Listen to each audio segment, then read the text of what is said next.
TUFF SHIFT. Hello, world, and welcome to another episode of TUFF SHIFT, the podcast where we unpack all that goes into surviving the job and living the dream. But you know what? This isn't just another episode. This isn't just any old episode of TUFF SHIFT. This is episode 53, which, if you can do the math, like I can, I do a little bookkeeping. I got to count for singing sometimes. 53 makes it 1 year. When you do a once a week show, 53 is 1 year. This podcast is 1 year old. And I'm so excited for the guests that we have today. I'm just like, I couldn't have asked for a better way to celebrate today's show and this milestone of the many milestones that this little show that could has had in our very humble soft launch. They say this the Jesus Christ.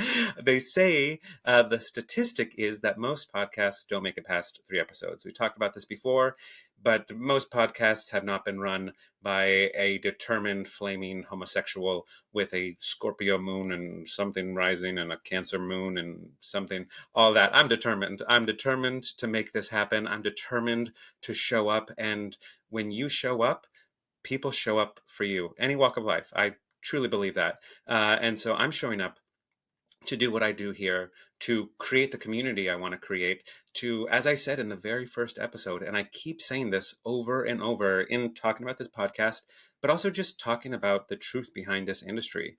I have truly worked with some of the most ridiculously talented individuals that you've never heard of. Singers, dancers, actors, artists, all of it, directors, editors, people with such an amazing level of talent, such an amazing honed skill, and you don't know that they exist. And it's a shame. And so that's why I want to do this podcast, so you could know, bring a little humanity to the people behind the apron, know the talent that is surrounding you at any given time, at any given restaurant or bar. And it's not just limited to artists. This show is about people with a degree, not a degree, a background in performing, in visual arts, in something creative. But the restaurant industry is an amazing place for many people to make their dreams come true. Whether, my coworker right now is putting himself through nursing school. I have people who have, become doctors, lawyers. I had the one contender. Yeah, sure. One coworker who we celebrated him passing the bar. Oh, did we celebrate him passing the bar? We celebrated him taking the test. He did eventually pass it, but there was like 3 major celebrations. And you know what? It's all about determination, right? It's not about the fact that it took you 3 times to pass the bar. It's the fact that you passed the bar, and every time you took the test, regardless of what your results were, your coworkers, your community, your team was just so willing to celebrate that. One, you put your fucking self out there. You did the work studying. You showed up to take the test, and you were open to change your life and to do what you needed to do, which for him meant working like breakfast and lunch shifts to make that shit happen. And I fucking hate working in the daytime in a restaurant. Like, that is awful. You're working almost harder for less money, and he did that to make his dreams come true, and he's living his best life now in New York. And so many people that I have come across, like, there's just so much talent, whether it's in a performing way or in any area. The amount of talent and integrity that is in any given restaurant or bar would astound you. And that's the whole point of this show. And over the course of this year, we have welcomed 50 guests, which you're like, wait, I thought you said there was 53 shows. There are. And the first guest was me. And then, halfway through the year, I did that pre-shift, all shift. This is the pre-shift. The opening to this show is the pre-shift. If this is your first time listening, and, pre-shift, if you've never been in a restaurant, is that time where you get together before the masses come in, before they descend on you and start asking for sides of ice and sending back their soup, and there's a fly in my this and all that. Pre-shift is where you go to focus in. This is what we're going to be talking about this week. This is what we're focusing on for this shift. This is what we need to expect. And so I kind of like repurpose that for this show to just kind of like share what we're doing, to share people's shows that are coming up, share the premieres for the movies that they got coming up, talk about what's been going on in my personal life behind the bar or behind the apron in the catering events that I work, and all those anecdotes. That's what this pre-shift is. So I decided this summer, by necessity, I had a lot of people finally fill out their questionnaires when I reach out to guests, and I was like, great, I'm not going to be affected by this summer slump. It's not going to be hard to get people on this show. And then I got to the bottom of the questionnaires they filled out, and they're like, hey, do you mind reaching back out in September? I'm kind of busy for the next 2 months. And I was like, cool, so I am going to be affected. But mother necessity, where would we be? I had a great time doing that pre-shift episode because, apparently I had a lot to talk about. I made an 8-page outline. And when, like I mentioned in that show, when I did the first episode and it was just me, I had to film that 3 times. I I ramble. That's fine. That's part of the bit here. That's part of who I am. That's what you're getting. But it was just like I had no idea. And so doing that pre-shift show kind of helped me check in with how I've grown as a host, and how I've become more comfortable in my skin and on this platform. And of the 8 pages of notes of topics I had to talk about, I barely made it through 2 pages. So expect some more pre-shifts coming up. Also, some of the shows, some of the guests, we got into it like a little too deep, and I had no choice but to make it a two-parter, which was very helpful for some of the summer slump and getting through where it just naturally occurred, where, with Josh, with Leanne, with Brady, all those amazing stories. And they were all like, oh, we don't really have any traumatic stories. And then it's like, you almost got beat up. You had a 300 cover for a matinee day and no bartender. Like some pretty traumatic stories. Like, oh, nothing really traumatic happened to me in the industry. And then it's like the most traumatic, the toughest shift you could ever imagine. So yeah, we have our 50 guests, and in that time, we have promoted movies. We have promoted people's Kickstarter events, their Seed and Spark events, whatever they're crowdsourcing. We have celebrated their award-winning, times. What is the thing? What? Don't make a sports reference. Up to bat. They're swinging at bat. Some award, the awards, the accolades they've received, yoga studios, countless restaurants and bar programs, acting and career coaches, charitable organizations, and just promoting their shifts out of the restaurant into whatever they're doing and what their life is like now. The other thing that I love about this is that I mentioned, having worked with all these amazing human beings, is to be able to have a chance to reconnect. We always say like, oh, we should, have a FaceTime. We should meet up for drinks. We should do this. And especially now that like I'm living in California, a lot of the coworkers that I've made over the years are either in New York or wherever they have gone from New York, whether it's North Carolina, Austin, Texas, wherever in the world, Staten Island, that's not New York, wherever they are, it's given us a chance to like sit down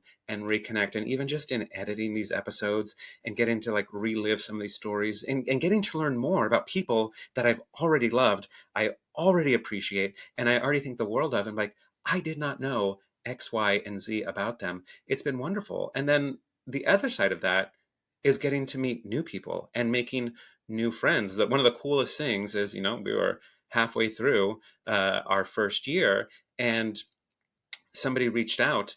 I don't know how they found this podcast, but they had a movie coming out that was the Shaken and Stirred documentary, and they said, hey, we're reaching out to industry podcasts who want to help us promote this movie, who want to talk to some of the stars of the movie, and we thought you would be a great match. And we developed a plan to have, we'll do these interviews in promoting and in unpacking and in sharing why this documentary is important. And I got to connect with them virtually. And then when I was invited to go to the premiere of this documentary in Las Vegas, I got to meet them and I got to keep up with them. And it's like, now I have these new friends. And that's exactly what I wanted to happen with this podcast, is to not just reconnect with my people and to share my people with you, but to cultivate my community and to make it grow beyond what it already is, not having worked together, not having any prior experiences together. And oh my God, those interviews were so fun, and those connections and keeping up with them. And go see Shaken and Stirred. You can download it, Shaken and Stirred, themovie.com. It's phenomenal, and it talks about the life and times of bartenders in flair competitions, flair bartending in Las Vegas and around the world. It gives you the history from before the movie Cocktail to where it's at now. So go check that out. Go check out all our guests. I am so proud. Also, building a community of followers and listeners. I have to give a shout out to Nathan Nolan Edwards, who was a guest on this show, but also is somebody who is consistently liking and commenting on all our posts and cheering on our guest, Matty Pagel at hysterical_Bertha, who is our little shit stirrer, who, whenever we talk about Negronis on this podcast, I know he's going to comment on Instagram. I know he's going to share this podcast. He engages and he shows up to people's shows. He has shown up to many guest shows when they've been performing in San Francisco, where he can. And, like I say, if you are going to support one of the guests on this show, don't forget to tell them Large Marge sent you. And then J.M. Schott, who was also a guest on this show and a dedicated listener. He shares every post that I put up. He is doing his part to get this podcast to a wider audience, to create a community, because that's what we're all about here in community, right? I even, another cool milestone, my friend Marty Millett, who was guest number 2, but episode number 3, because I was technically guest number 1, but that doesn't count because Zach was guest number 1. I turned her into a podcast listener. Well, watch her on YouTube. She won't listen to it, but she'll watch it on YouTube, and that's pretty cool because if you know her, this is not her shtick, and that just really speaks to the level of friendship. Also to Ryan, Melinda, and Noel, my in-laws, who also subscribe, comment, and interact with this podcast, and just send me text messages to keep me going. Thank you, thank you, thank you, thank you. This is such an opening of gratitude and love as we celebrate our 1 year. We're not going to sing happy birthday because nobody likes that in a restaurant. Nobody. And if the staff doesn't sing and you start singing, people hate it even more. I'm reminded when I worked at Max's, I was, a singing waiter. That's how I got my start. We sang happy birthday, and someone gave us our starting pitch, the music director or whoever the lead server was there, and it was just like one of the most beautiful happy birthdays ever. So imagine my surprise when I got my first job in New York working at Sardi's, the fucking restaurant of Broadway. And it was my first, wearing those goddamn stupid red tuxedos, just looking outdated and miserable because there's not enough windows in that restaurant. And it was like, oh, we got a birthday, everyone crowd around. And I'm like, oh, cool, this is wonderful. My first time singing on Broadway. And we're getting ready to go and we're approaching the table and no one is giving a starting pitch. And I'm like, so I'm like, this is our note. And they all look at me funny. I'm like, And then we start, and there's 25 different keys being sung, and I was mortified. I was absolutely mortified and disgusted with my coworkers. I'm like, this is New York City. Why are the happy birthdays suck? And it was like nails on the chalkboard. It flames down the side of my face. And my coworker, Tommy, who, God bless him and God rest him, he used to eat that shit up. He's like, oh my God, I love birthdays. I'm like, oh my God, I love birthdays too. I love celebrating people. I love blah, blah, blah. And I'm getting into my little Care Bear over that. I was a very cheery person when I first got to New York. I was in my little Care Bear mode about I love birthdays. I love celebrating people. And he goes, no, I love when people celebrate their birthdays here because I love how much it pisses you off that nobody has any pitch. I was like, you fucking asshole. That's why I love Tommy. So yeah, that's it. This is our 1 year. I'm so happy. Thank you for everything that you've contributed to helping get us here. And just a little bit of what to expect in the next year. First order of business is I'm going to repeat myself. Yeah, I've done my best to not and I know I still have, but you're gonna hear stories and I'm gonna think I've not told you them, right? And that's just part of what loving me is about, is understanding that I'm gonna tell you the same story as if you've never heard it and as if I've never told it before. But you know what?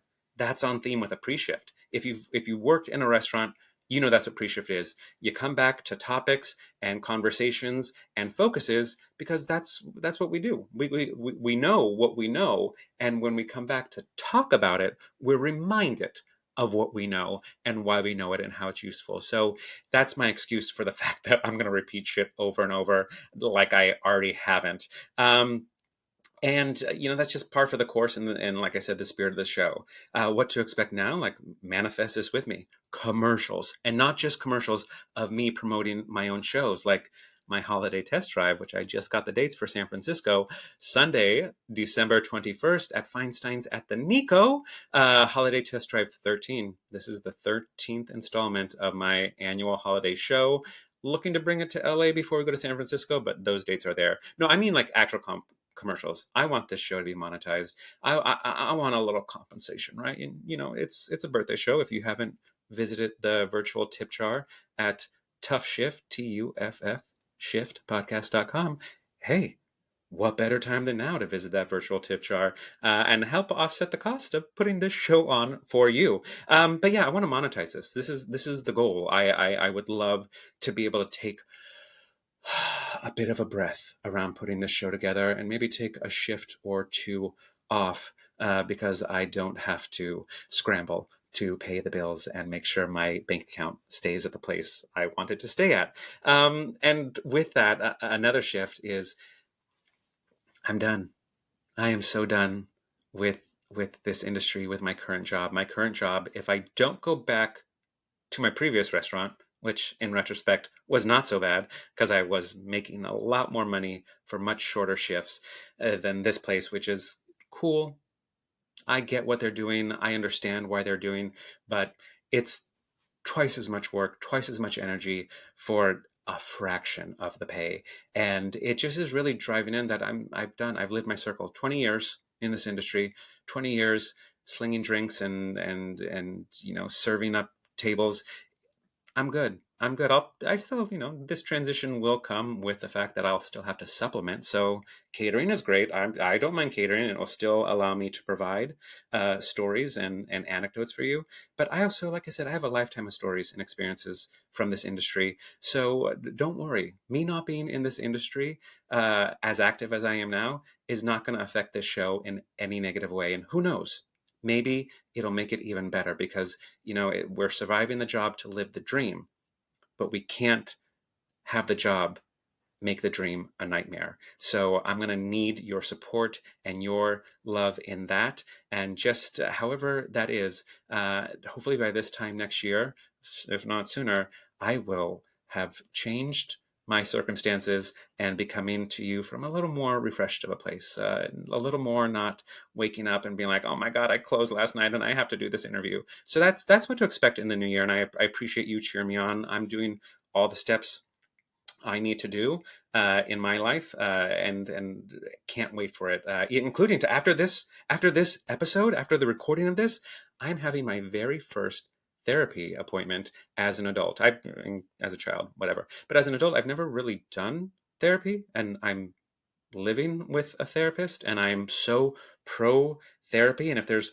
one thing working in this industry that I could recommend to you is therapy, and somehow I've made it 20 years without doing that, I apparently am a lot more like my abuelita than I thought, who again didn't really think anything bad of therapy, though maybe she did. But when she was diagnosed with cancer later in her life, amazing set of doctors. And the doctor was, Mrs. Koskaya, we're going to take the best care of you. We're going to provide you the best treatments, the best medical team, da da da da. But there's only so much we can do for you physically. And in case you're thinking maybe you want to take care of some stuff emotionally, we can set you up. And he's going on and on. And she's looking at my tia Evie, and she's like, ¿Qué me está diciendo ese baboso? Which is, what's this idiot telling me? And so my aunt translates for her and is like, just if you want to, talk to somebody about the emotional side effects and this and that of what you're going through. And my grandma goes, ¿Qué? ¿El loquero? No, thank you. The crazy doctor? No, thank you. I'm fine. I will talk to God, which is just like, I mean, she's from a certain time, but apparently that just has resonated with me. And I'm so excited to be doing this next chapter. And we've not really talked about therapy. We've talked about some deep stuff on here. We've talked about mental health here, but yeah, maybe this is the time for you, and maybe Better Health will be one of my sponsors, tying it in. I'm trash. I'm so sorry. I'm trash. I'm gonna get to our guest before he signs off. Like, what a piece of crap this host is. Today's guest is, like I said, couldn't have asked for a better 1 year anniversary guest, and just kind of fell into my lap and is a part of that whole thing of building the community and building the relationships and connecting with people that I respect and admire. This is someone that I follow along with thousands, hundreds of thousands of people. He has 141,000 followers on Facebook. He has over 100,000 followers on Instagram.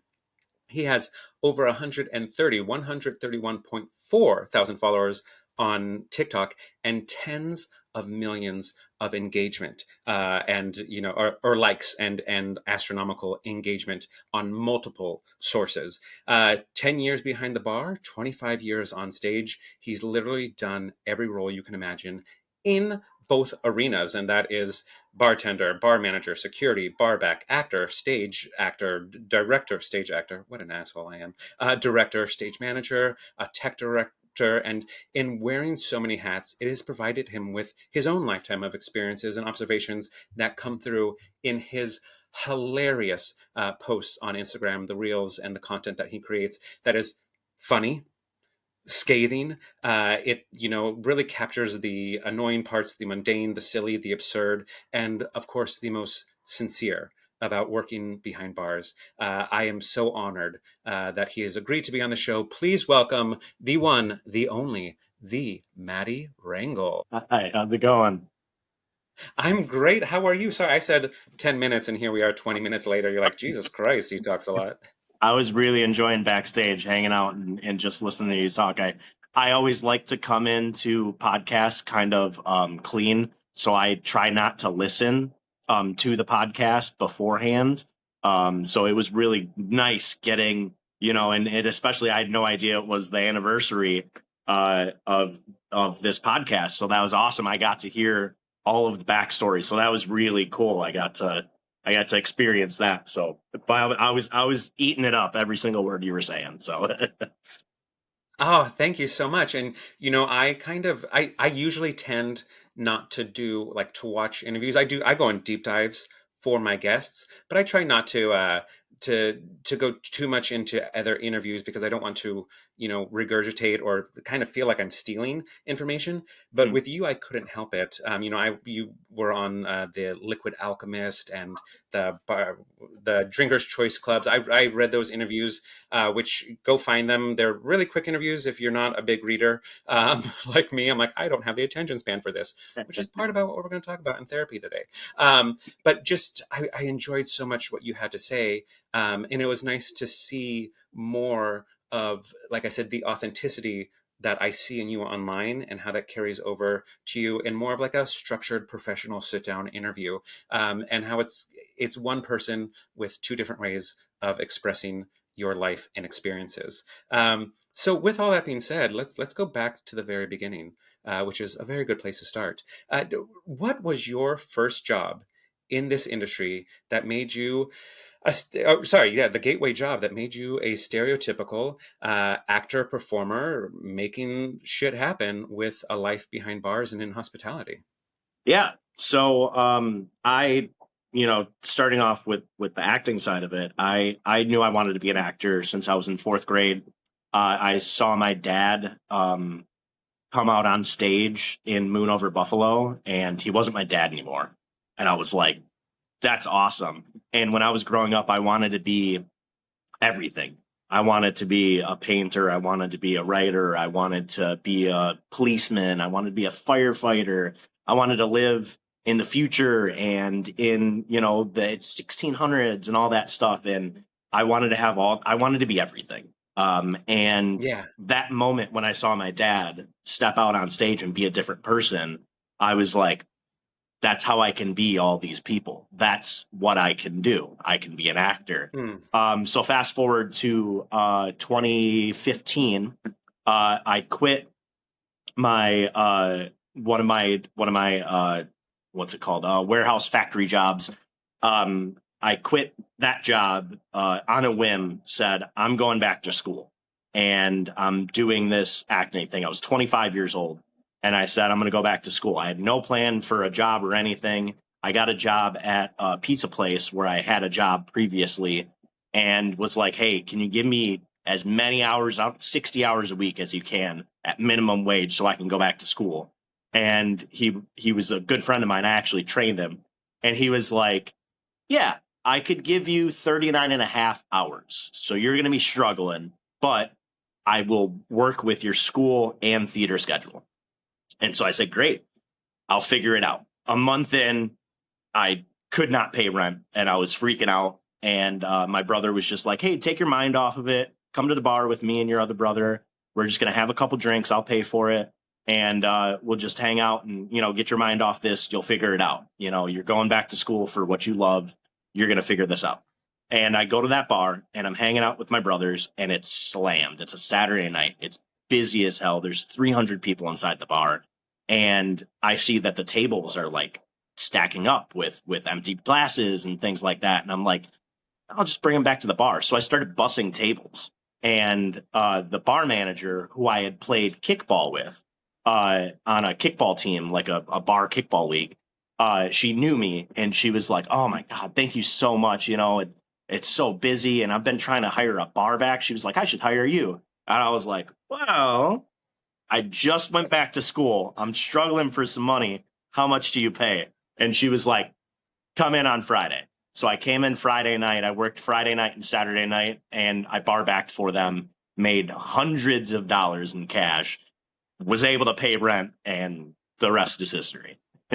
Bartending my way through college. Hey, those golden handcuffs are so fucking shiny, Mhm. and it gets you. Like it really, it's perfect, especially, you know, coming in at that age, when you can, you know, work 40 hours, you can go to school full time, you can rehearse a thing. Like Yeah. it's a lot to do, and if you're going to do it, that is the best time to kind of come into this world, and you just kind of are getting yourself, you know, you're conditioning your body and your mind to make shit happen. Though that, not that it's not taxing, but I'm glad that you had that experience and opportunity, because for somebody struggling, this industry can be a lifesaver. It can be a Oh yeah. huge lifesaver in just, I need the cash now. Like, Yeah. you know, Absolutely. call 877 cash now, except no, just get to work and bust some drinks. But yeah, so I'm glad that that came to you. And that's also kind of the hard part. You know, when we talk about the golden handcuffs, it's the hard part of transitioning out of this life, if that's something someone is interested in, because it's like, you know, I do bookkeeping on the side, and I do, you know, personal assistant work, and I'm transitioning more towards that to supplement my creative endeavors. Mhm.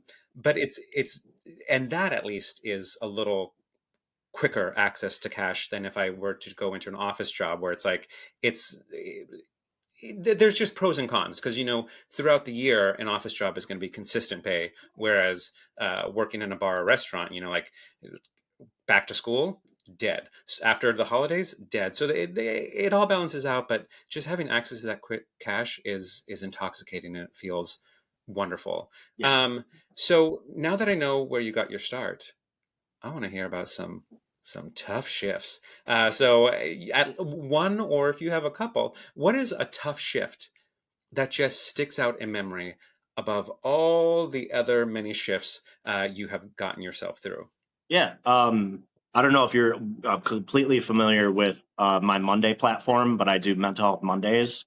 Every Monday, I try and check in with everybody in the service industry, and just it's I don't want to say selfish, but it's kind of a hook to get people to go, all right, I'll be back next week. I'm going to come back next week, and if I can get one more person to come back at least one more week, maybe that's going to change their mind of not doing something and not being here with us. So I try to do that every Monday. And I think that kind of ties in with, the a little bit of the mental health stuff and struggles that you opened up about early on in the beginning of the show. So the the one that really sticks out with me, the one shift, was one of my toughest shifts, because of a personal reason. My uncle had passed away in 2019, and for me, I didn't really know exactly what to do. It was kind of the first time that since I was in, I think, like third or fourth grade, I we buried my great grandma, which I just didn't really have the mental capacity to understand and deal with that. I just knew that she was gone, and we buried her. So this was like the first time since we had buried a family member in a very, very long time in 2019. And I didn't really know how to process or deal with it. So what I was doing was I was bartending, and I said, "Hey, my space that I work at, we take on funerals and stuff like that, and wakes and things. So why don't we try to work out a deal with my bar family, and I'll bartend it for free, and we get all the family there, and we mourn and we grieve, and we figure out how to process this together." And we went through that whole thing. We did the funeral and the wake and the reception and all of that stuff, and everybody came through, and I'm bartending, and everybody's crying and hugging and telling stories. And he was a huge Packer fan, so we had Super Bowl 31 on the TV, and we were playing his favorite songs on repeat with my cousin, who I was very close to. And I wasn't processing that. I was bartending. I was on, and I was watching my entire family go through a sort of grieving process during this entire shift. But I was masking my own grieving process with I was working and I was staying busy. And it was about an 8 or 10 hour shift, and we worked, and I cleaned up and finished, and everybody went home, and everybody was sad and happy all at the same time. And everybody went home, and I got in my car with my girlfriend at the time, and we drove back to my place, and I parked the car, and I just lost it. And it was a really good lesson for me, is that you can't mask it's your feelings are to come through, whether it's in the moment or Yeah. or afterwards. So you can't like mask that stuff.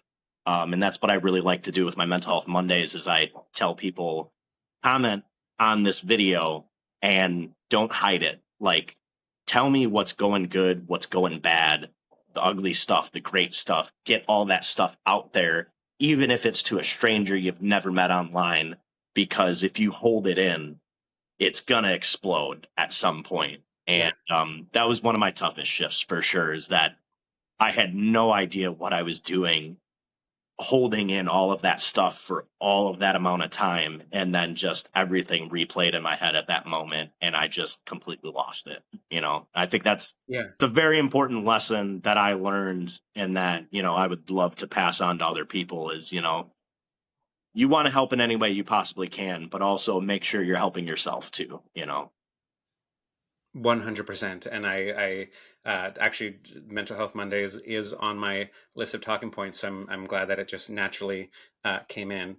And it's actually what you posted this past Monday inspired me to be like, maybe I will share it. Like, I'm somebody, I talk a lot, but I actually share very little. And I'm like, maybe I will share, because maybe somebody listening will be like, oh yeah, definitely go to therapy. Like, just talking about it can do so much and can be a life changer. And I want to acknowledge like a few things. Like, one, this is one of the amazing things about the world of hospitality, is it's not just going out, to have this food and to, black out at this bar, and, who can drink the most Long Islands or do these most shots, whatever. The beauty of this industry, and what for me gets me through it a little bit, is knowing that it's not just service. And I hate to sound like, fucking Tony Robbins, but like, the service we provide people in being where they come to celebrate and they come to mourn and grieve. And you created that for your family. And you were you were able to be of service to your family. Which I'm very familiar with, having grown up being a singer. I've sung Ave Maria at every family member's funeral, and at every funeral I sing at, it's like the next family member's like, just remember, when I died, you're going to sing at my funeral. I'm like, why are Salvadorian people so morbid? Like, stop that.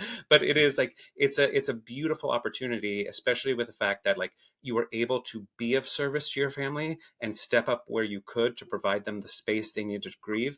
And then you had the awareness to be like, all right, now I need to check in with myself. And that's absolutely beautiful and absolutely needed with this industry, because we do, whether it's, a personal family member or whatever, it's not anything to do with our family, but just whatever struggles you're going behind the bar and having to put that face on. I think it's wonderful.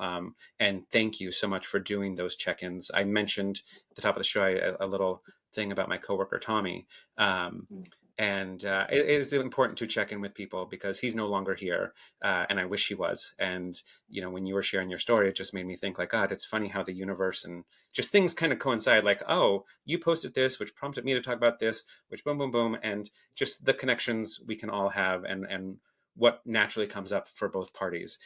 So thank you for sharing that shift, and also thank you for what you're doing for Mental Health Mondays. And just remember, there's no wrong time to check in on somebody, and just say, hey, what's up? And, comment on here, comment on Matty. You got something to say, even with, talking with Bitchy Waiter, just having that platform for people to just come and be heard. Absolutely beautiful. So thank you. I want to talk some shit now. All right. I want to talk some shit. Let's talk about regulars. All right. And how, we've talked about this before. Not every regular is a favorite.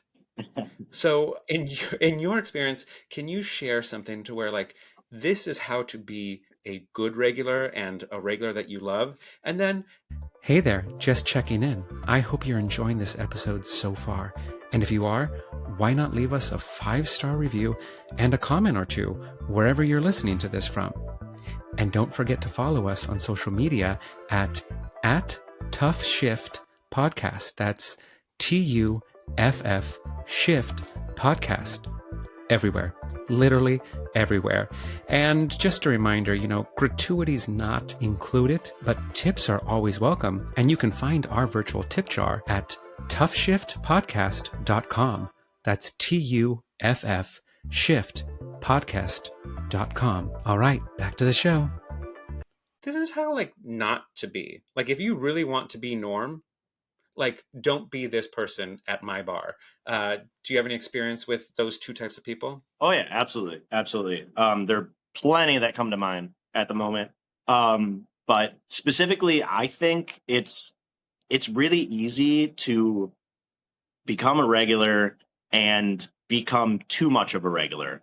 So where, yeah, you're helping out, but like, there are certain things where people don't understand, especially if they're not in the industry and you're a regular and you don't get like, some people will be like, oh, I see like that person's been waiting for a couple minutes. And like, well, I'm a regular. I can be like, hey, Matty, that guy's been waiting. I don't care how much I love you as a regular. Don't ever do that to your bartender. I see. Now, yeah. 90% of the time, I have already clocked that person in my head and they're in the queue.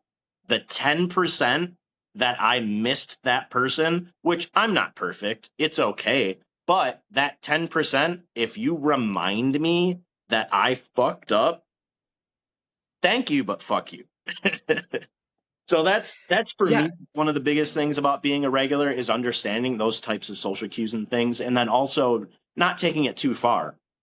Yeah, every now and then we may or may not hang out longer than we're supposed to, but that doesn't mean you should abuse it and take advantage of it.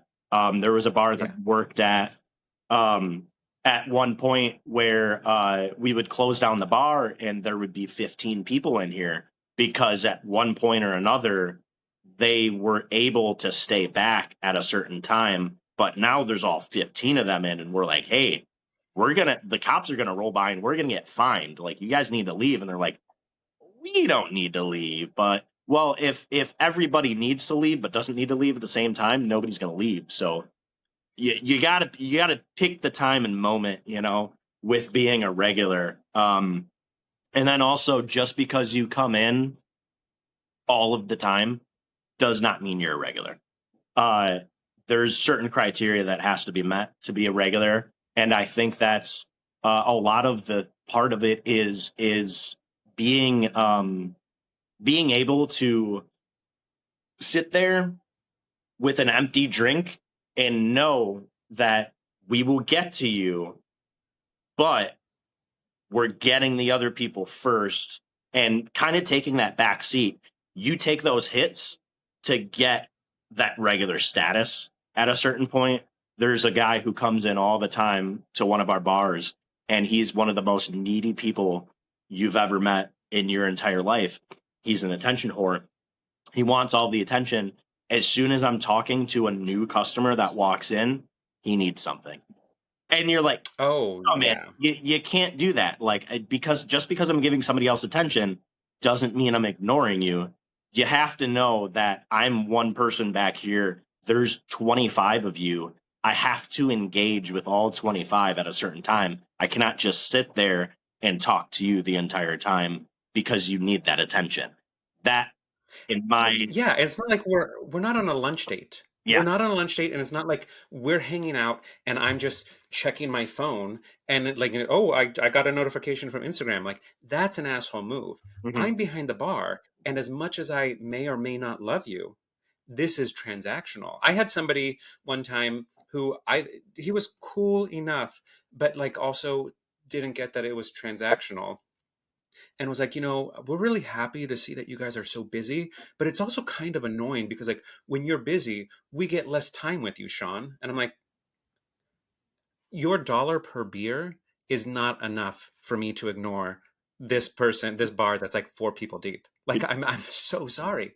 You should cheer on your friends. You should cheer on your family. You should cheer on your bartender making money because Yeah. that's how your bartender is going to stay at that place. So that way when it's slow, they can hear all about whatever story you want to share today. I think I echo your statements, and like the best part to being a regular is humility. And like you said about knowing the drink's empty, you'll get to me and just like staying in your lane. Because if the manager comes up and says, "Hey, that guy's been waiting a long time," that is because that's the manager's job to tell me. Still fucking annoying because like where are you when I actually need you? But like it's just knowing your role, stay in your lane, and like I also hate when people come in hard and fast. And it's like you come in wanting to be treated as if you've been coming here forever, Yeah. but we've never met.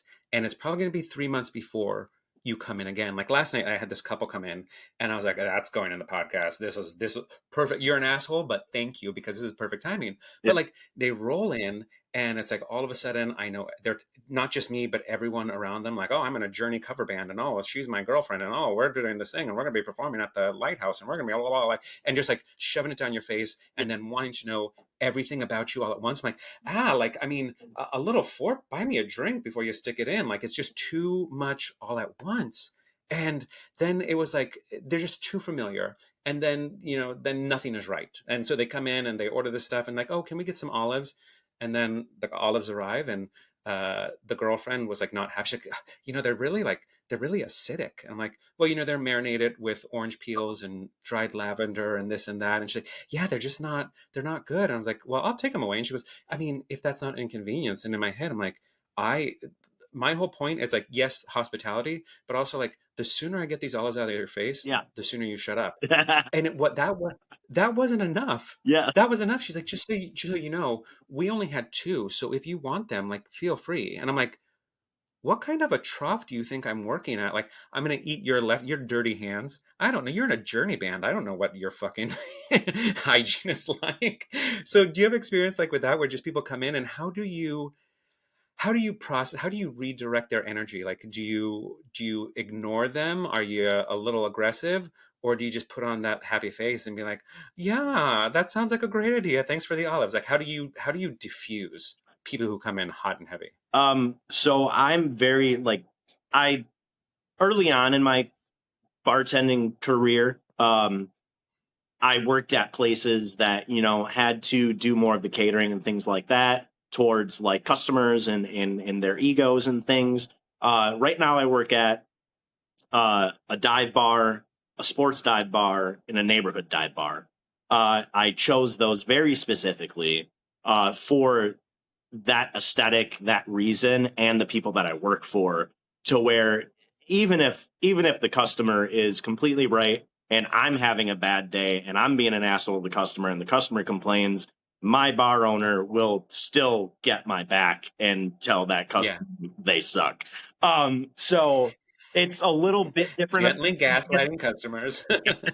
where I'm the quintessential dive bar bartender. I I'm fine with making a martini and a Manhattan and things like that, but I don't want to. I want to pour you a shot of whiskey and crack open a beer for you. Um, but I mean, there are times like that where it's 5 minutes. It's the social cues, I think, where people don't understand. Like, I'm six deep, and you ask me for a Bud Light bottle, and I say I only have it on draft, and then you're like, ah, really? And I'm like, yep. Do you want it on draft? And they're like, well, no, I kind of wanted it in a bottle. That's kind of my thing. Cool. I don't have it in a bottle. For me, time is money. And if I'm six deep and I have to explain to you 9 times that we don't have it in a bottle, those are those social cues of, I'll take a Bud Light bottle. Don't have it. I have it on draft. Damn. What's your second choice? Coors bottle? Cool. I got you. Throwing it at you. Got it. Next person. It's not that I'm being an asshole, or like people that, ask me like, do you have, what's your favorite drink to make? What's this? What's that? There is a certain time and place for that, which I'm perfectly fine if you come in and it's kind of slow and you want to experiment with a new cocktail or something that I haven't experienced with that you want to kind of pull from me. Absolutely, by all means, go ahead and I can do that for you, especially because that's part of my job where if it's slower, I want to get more of a tip. I'm going to interact with you more. But if it's busier and you try to do that, now you're literally taking money out of my pocket. There's a time and place for certain things. And I feel like there's a time and a place for catering to customers' egos. And I say ego, I do not mean bad ego. I mean bad ego, good ego, or in between ego. There's still a certain ego that comes with good and bad types, So it's Yeah, exactly. yeah. It's interesting because reading social cues is most people, especially now that we're not socializing like people used to. Reading social cues is crazy, and I love working service well. I love working service well because I'm busy all night, and the time passes, and I'm making drinks, and I can do service. If I have one of my coworkers who can't do the service well, then I'm working twice as hard doing bar top and picking up the slack for them. So just you deal with the customers Yeah. and I'll deal with this, but I still have, 4 to 5 customers in front of me that if they're slammed, even if I'm slammed, I have to interact with them and take care of them.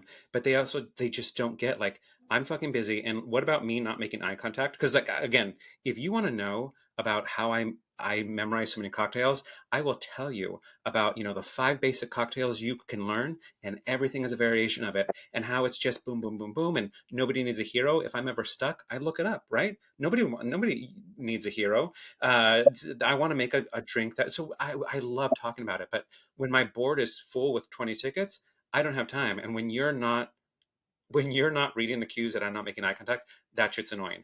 I want to, before we move on, because I'm sorry that my brother came to your bar and did that Coors Light thing, because that's literally what my brother does. You would hate the way he orders a Moscow Mule. He's like, so you guys got Tito's vodka? And I'm like, stop it. And he's Yeah. like, what kind of ginger beer you got? And then it's like, oh, you don't have cock and bull? Oh, I love cock and bull. It's like, just order the fucking. Are you not going to order the Moscow Mule?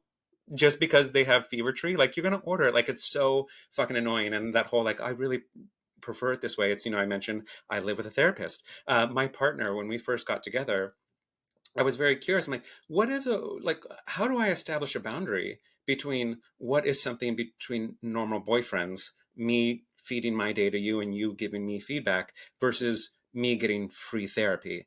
And he said, Ah, well, if it ever crossed a line, I would say that sounds like something for you and your therapist, which I have managed to work around for all these years. But it is something that, like, that I use that. I obviously don't say it to people, but in my head, like that Coors Light guy, I'd be like, this sounds like something for you and your therapist. And then that's what would be behind my fucking smile. yeah. Um, but I want to jump the queue a little bit to something, because I read this online and I was like, okay, I definitely have to ask you about this, not just because you're a bartender, but because I know you have strong feelings about it.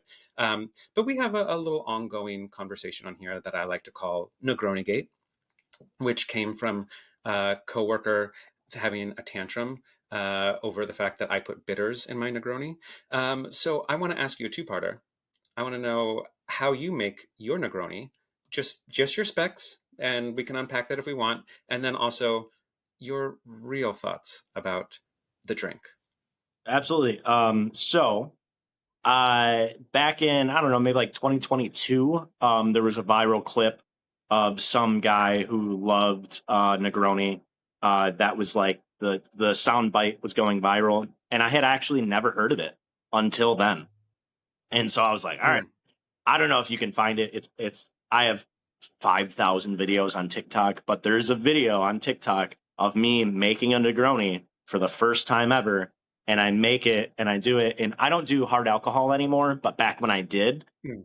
that was in that time frame. So I did it, I made it, I tried it, I spit it out, and I believe my words were, anybody who has ever made or drank this before and said they like it, they're a fucking liar. So that is my first ever that I've ever made a Negroni. I made one probably about 2 months ago. I made two of them for a couple that came into one of my dives. Um, can't remember what it is. Can't remember the recipe. Looked up the recipe. Uh, thank God Google. Googled the recipe, Yeah. made it for them. They even like asked me and they like tweaked it and things. We had like this can't remember exactly. It's one of the new Hendrix that they came out with. It has like a green label. We wanted Yes. to try it with that. Um, there's like a green label, a purple label, and like a yellow label or something. Uh, they tried it with the green label one. That's the only spec that I remember is it was the green label Hendrix. But other than that, Which, no clue. I've made yeah. twice in my life. Once was for me. And hopefully never again. I actually happen, maybe I am lying to myself, maybe I'll talk over this with my therapist this afternoon. I happen to love a Negroni. And when I'm performing, I go into like such a deprivation. Like I'm getting ready for a show right now, so I'm like eating healthy, this and that, you know, planning cheat days, so like no drinking. But when I get to the end of the performance, there was a time where it was like the Negroni. That's what I needed. Now I'm in my Manhattan phase, but like the Negroni waiting for me, and just that, like, because I'm not a sweet person, I love bitter, and oh, I fucking love it. But I also love how unnecessary uh, polarizing a Negroni is, and it brings me so much joy to have people's like real, like sincere reactions to a drink, and just this simple small drink that just people are like, what is, like, I'd rather have Robitussin. So thank you for indulging me. And to our listener, Matty, who I mentioned in the beginning, that's for you. Happy birthday to you too. Yeah. Um, um, I just there are certain drinks where I don't know if I'm sure you're familiar with Malort. Um, I tease my coworker about it all the time. so there are certain people that like they literally would be like, "Oh yeah, I'm gonna get some shots of Malort. We'll get some Malort," and they somebody is like, "Oh, I've never had Malort," and they're like, "Oh, it's great. You'll love it. I love it." And I'm like, "Well, one, either you're lying to them to get them to drink it, or you don't know what the fucking product is because it's specifically made to be terrible. It's made to Yeah, be shit. That's their whole shtick. It's terrible. they're making fun of They you. lean into it. So no, you don't love it. You love the fact that you can drink it. I think for me personally, a Negroni is similar to that. Not on the same same scale as much, but there are things like that where there are drinks that are like very bitter or just have a very solid profile that you're like, man, this is it's like spicy spice levels and things like that. There are things that are Yeah. insanely spicy and people are like, I love this, as they're fucking sobbing and crying. You love what it does to you. I don't think your body Yeah. loves the taste necessarily. So, there are fine lines. And like also I get, technically that's kind of nitpicking of like, when you say you love something, is it love this way or love that way? So for me, it just, a lot of people, I think they say they like and or love things, but I don't think they necessarily. I don't agree with their definition of liking and loving a thing, but also that's just my opinion personally. Um, 90% of the time, if somebody asks me for a Negroni, I'm going to be like, no fucking clue, but I'm going to look it up and I'm going to make it for you. I'm not going to be one of Yeah. the assholes that's like, Negroni, you don't like that, you know? Now, if they do say that they like and they love a Negroni, I'm going to rib them for it a little bit, and kind of do this tangent with them, back and forth banter. But at the end of the day, uh, what you like is what you like, and I'm going to make it for you Yeah. regardless. You know, um, that's I guess that's my dive bartender side, is that if it's something that I have a strong opinion on, I'm going to give you the strong opinion, but also just my opinion, man. Well, I mean, that's exactly like that only exemplifies what I said earlier about the level of sincerity and thoughtfulness in who you are and how that comes through in your reels. Because like that was an answer even more like I was just looking to poke at people, but that was like such a thoughtful answer, and I absolutely love that because I actually feel that way about Fireball. I think Fireball is the most disgusting thing in the world because I hate hot tamales. I'm like just that synthetic cinnamon taste, and I judge people when like, oh yeah, Fireball, let's do some Fireball shots. I'm like, I would rather drink Malort than do Fireball. And it's interesting. I recently was in Oregon for my goddaughter's graduation, and her godmother, who went to school with my cousin, whose daughter all that. Anyways, so she's a school teacher, and school teachers are some of the biggest fucking party animals you can imagine. Like she looks like sweet and innocent. She deals with kids all day, but like she can drink her face off, and she is such a fan of Fireball. And we were just like, I was for an entire weekend just going into her and making fun, and we were having fun making fun of each other and all that. And then flash forward a few weeks, our bar was taking off a cocktail, and we had batched all the Sazerac that we had infused with cinnamon. We had steeped cinnamon sticks in it for this cocktail. And I was like, well, the cocktail's gone, and we have all this fucking rye to get rid of, this cinnamon rye.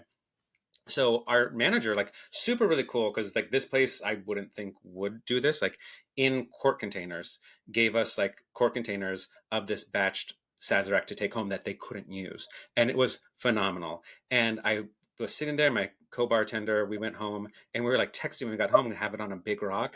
And it was like absolutely fucking delicious. And I was like, it's unsettling how delicious this really strong cinnamon flavored rye is. And then we're basically drinking like artisanal Fireball. So like, am I a fucking hypocrite now? Like that's amazing. That thank you for that answer. I want to go into you more as an actor, and that you got your start watching your dad on stage and disappearing into it, and then you went back um, after being in the real world and having your warehouse job, and like, I need to do acting. I'm going back to school for that. What was that journey like, and where is that journey now? How much of your performance self are you actively seeking, or how has your performance life crept in to your online presence, or even who you are at the bar you're at now? Yeah. So you got the early part of the story, with all that stuff. So when I went back to school, and ended up in the service industry, which I was able to bartend my way through college. And I graduated, and was going to go off and do a 1-year contract with a company. I also, like you said earlier on in the show, I do carpentry as well. I'm not just an actor. So I was going to go to New York to go to a place. I can't remember exactly where it was. It was on Long Island. It was about an hour up the coast, though.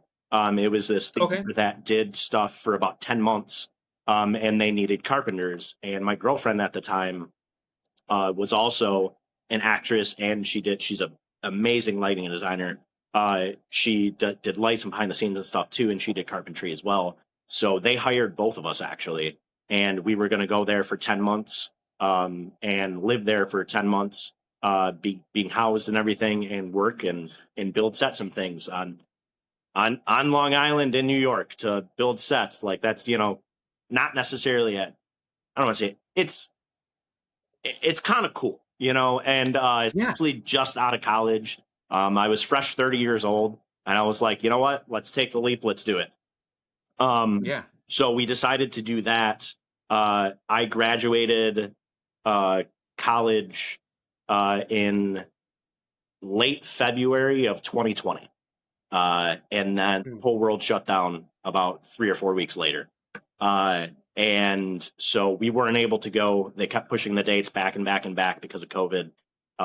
Eventually, they canceled the season for the entire year. Things happened in my personal life. Me and the partner I was with broke up, and they eventually went when the season opened up a year later and went and did it, and it was amazing. It was a beautiful choice. But I kind of was stuck and was like, all right, well, I bartended my way through college. Let me bartend my way through COVID. So I bartended my way through COVID. I mean, first when everything was shut down, my carpentry kind of worked out in my favor, is that they started paying people in grants and stuff to get their employees money. So one of the owners that I worked for, he paid me to redo all of his bar tops. And so I redid like a 120-year-old bar top. I stripped it down and I sanded it all down, and I revarnished it and made it look new and beautiful. And then I have, some sort of background, and I'm a handy guy.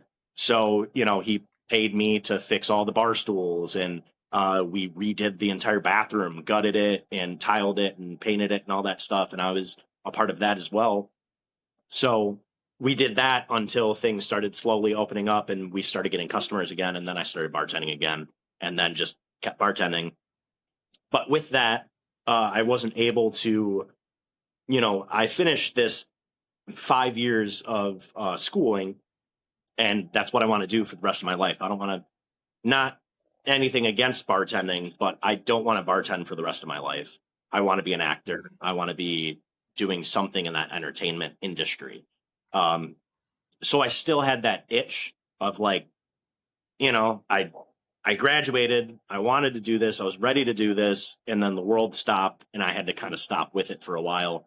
But now that the world's kind of opening up again, I want to start doing it. But nobody's really hiring brand new, fresh out of college, 30-year-old fresh actor me. So I was actually hanging out after bar at about 5 a.m. With me and a couple of friends, Dan and Josh. They're in a lot of my skits. Dan's got a huge beard, and Josh always wears the hat, and he has longer hair. They're in, I'd probably say about 40% of my skits, and then the rest is pretty much me and or odd friends and here and there. But so we're sitting there after barring, drinking, and I'm, I think it's like early 2021, and I'm like, I got this itch. I wanna act. I wanna do something. Like, I want to entertain people. I want to try to do something. And my friends Josh and Dan, and they're like, well, do your own thing. There's this thing called TikTok that's kind of blowing up, and where people do like funny skits online and like act stuff out. Why don't you try that? And I was like, I don't know. TikTok's for kids, like lip syncing and stuff, right? And they're like, yeah, but like there's skits and stuff on there. And I was like, all right, let me check it out. So I looked at it and I was like, yeah, this might be a way to do things. I had never done like video editing or anything like that, so I was like, I don't know, how easy is it to do it? So we're drinking. They kind of convince me, and I bring up the It's Always Sunny in Philadelphia guys, and I'm like, they kind of did that too. They weren't getting jobs, and Rob said, you know what? Let's make our own fucking job. And I was like, now they're in year fucking 15, you know? So Yeah. I was like, maybe I can do it. So went home, woke up the next day, extremely hungover, text my boys, and Dan was like, yeah, I'm working right now. I just got in. Let's try and film something real quick. And I was like, sure, I got an idea. So I went in, filmed something within 2 minutes, edited it all together within 3 or 5 minutes, posted it online. By the next day, it had 500,000 views. And I was like, whoa, okay. Maybe this is Yeah. the outlet that I've been looking for. This is my creative outlet. If I'm not able to get these acting jobs, maybe I can do it online and do that sort of stuff. So I just, ever since then, I started doing videos and doing skits, and I have a notes app on my phone that has 86 pages of ideas that you never run out of ideas, especially because you have to find your niche within Yeah. within the internet, and my niche was bartending. So, and I got ideas. Like, there are so many people that are like, "How do you get such realistic skits? Like, how do you come up with that?"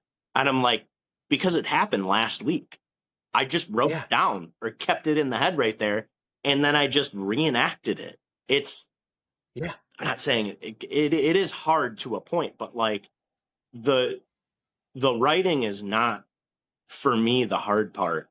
It's all of that stuff. It comes with bartending. I always say Exactly. too. I told plenty of people when I was going to get my degree, like, acting and bartending go hand in hand. Personally, even service industry, waiting, all that stuff, hostessing, like, there are so many things that you're on stage back here. And it's really Yep. easy to just take that. And I just took that and correlated that into video and then put it out on, into the world. Um, so it's kind of a natural fit, to be honest. Yeah. And then, It's easy when it's sincere. It's yeah, easy when it's sincere, and it's like, well, yeah, that's I'm because you. I think a lot of people get overwhelmed with, I gotta create this, and this is how I'm gonna get the likes, and but like when people respond to honesty, and I think that's one of the most, like I said, engaging things about you. And so it's you could be hustling, you could get yourself to LA or New York and be hustling to try and get seen, but there is nothing like creating. That's also part of, I moved to LA at the beginning of the strike. And so that's what kind of pushed me towards this podcast. I was in New York just trying to get a job. And that's what pushed me into cabarets and concerts, because it's like, well, I can't wait for them to tell me what songs to sing. I'm going to sing the songs I want. And I'm going to create the audience that wants to hear me sing the songs I want. And so there's like the path of least resistance. People always make, oh, you're taking the easy way out. Like, no. And we talked about this a few episodes ago. I'm not going to keep walking into a wall hoping that a door will appear when there's a door 2 feet over and I can just get through it to where I need to go. And you are setting yourself up, especially with what the industry is now, to where it's not just about your dissecting of the sides and what you bring to it. People want to know how many followers you have, what your engagement is, and then when you have the goods on top of that, like, you are setting yourself up for more success. Even if the industry never calls, what you're doing is current and actually more relevant than what's going on most TV channels. So I think you're doing an amazing job with that. And please let our guests know how on all the apps that they can find you and support you and follow and witness for themselves the hilarity and sincerity that is you. yeah, going with that too, I just realized a few months ago that because I am doing all this stuff for myself, and you know, it's, I don't want to say a means to an end, but I guess a means to an end of like, yeah, that's Yeah. it, this is what I want to do. I want to create, and like it's really nice to be able to say like I am working for myself in a sense. Yeah. But at the same time, you know, I got an agent. I hooked up with an agent, Babes and Bows, up in Chicago, and you know, Nice. I am still slowly every now and then running into that wall, hoping that a door opens up. But it's not necessarily. I'm not using that as my only option. Yeah. Which is like it would feel really like, to be honest, discouraging if that was just my only option and my only outlet was to get 2 auditions a month for a gum commercial and then nothing after that, and then I have to wait and wait and wait. I don't want to wait anymore. And this internet thing for all of us gives us an outlet to not wait and to be able Yeah. to say, you know, like I'm giving myself an audition every time I put a video out there. I'm giving myself an audition. There are so many people, places, and so many companies that have reached out to me because they saw me on social media, not because they saw me on my agent's page. And Yeah. anything about that too is that I have an Actors Access and a casting networks that do all the auditions. If you're an actor, you'll kind of know what that is, but it's just kind of like a page where it has your resumes and things. And I just noticed recently that they put in a feed for social media, and you can put in your links for your social medias, and the head of it says Instagram, how many followers you have, TikTok, how many followers you have, Facebook, how many followers you have, and then you can click that link and it'll take them to your page. So that's, Yeah. I would have never thought, you know, I'm like, well, that's professional and this is just fun. Not anymore. Like that's what my page is that that's a professional page now. And that's something that I would have never thought even 2 years ago. I would have never thought that, like, yeah, on my professional resume, I'm putting my social media links, you know? Um, Yeah, 100%. Because you're taught to separate, keep those things as separate as possible. But this is exactly where they're going, and it's not just about the career path, but it's the paths, the options you have to get to where you want to go. And sometimes the paths bring you to places like, oh, I didn't even dream that was possible, and I didn't realize that that's what I wanted. yeah. So, will you share your handles with our listeners so they can Yeah. follow you? So TikTok, I am the real Matty R. And then for Facebook, I'm Matty Rangel. And Instagram, I am the real Matty Rangel.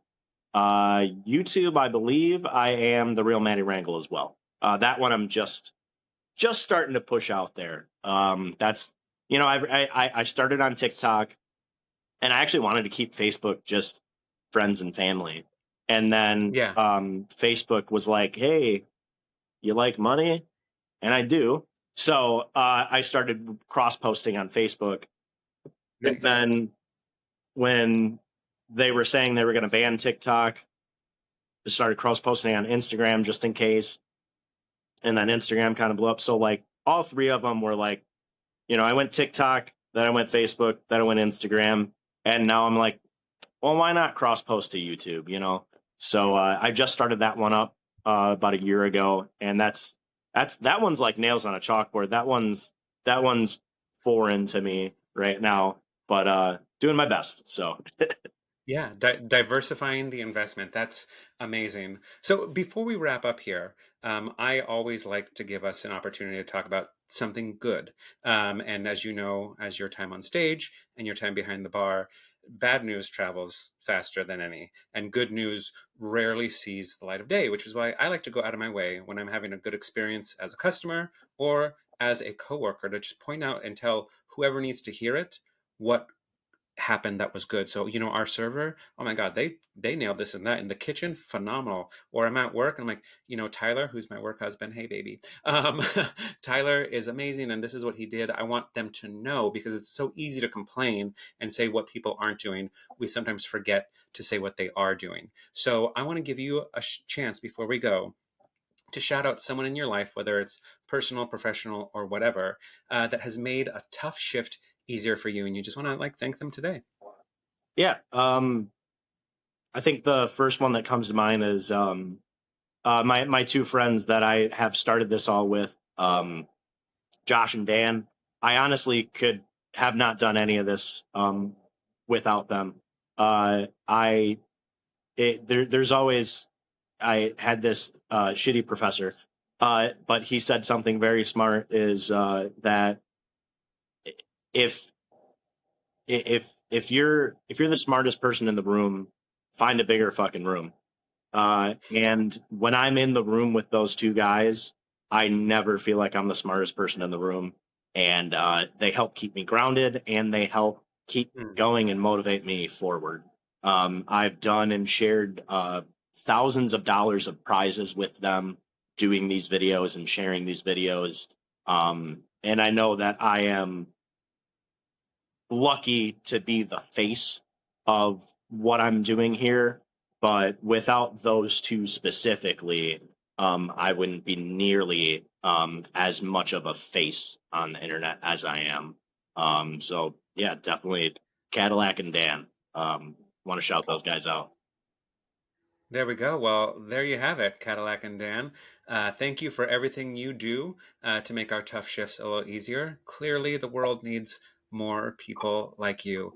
Thank you so much. Again, I don't think I could have asked for a better milestone guest than you. This conversation was, for me, effortless. You hit nearly every single talking point naturally. Yeah, this has just been another episode of Tough Shift. Thank you for tuning in. Thank you for getting us to a year. And just remember, tough shifts build character, and character is what brings your story to life. Take care. Tough Shift was created and hosted by Sean Patrick Murtagh. It was recorded on Riverside and distributed with Buzzsprout. Don't forget to leave us a 5-star review and maybe a comment or two. And remember, tough shifts build character, and character is what brings your story to life.